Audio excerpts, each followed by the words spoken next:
জনগণের একটি বিশাল অংশ, বিপুল অংশ বিশ্বাস করে যে সামনের দিনে যদি ভালো কিছু হয়, ভালো কিছু পারে করা সম্ভব হয়, সেটি বিএনপির নেতৃত্বেই হবে। দেশের সংকটকালীন মুহূর্তে বিএনপি এসে দাঁড়িয়েছে।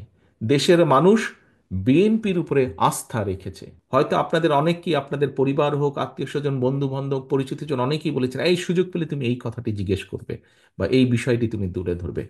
নিশ্চয়ই হয়েছে, অনেকের সাথে, সবার সাথে নয়, হয়েছে না ভাই? আপনাদের অনেকের সাথে বলেছে, কেউ না কেউ বলেছে যে ভাই তুমি সুযোগ পেলে এই কথাটি বলবে। তার মানে এই যে জনগণ আপনাদেরকে বলেছে, যারা বলেছে তারা তো পাবলিকেরই অংশ, জনগণের অংশ। কেন বলেছে?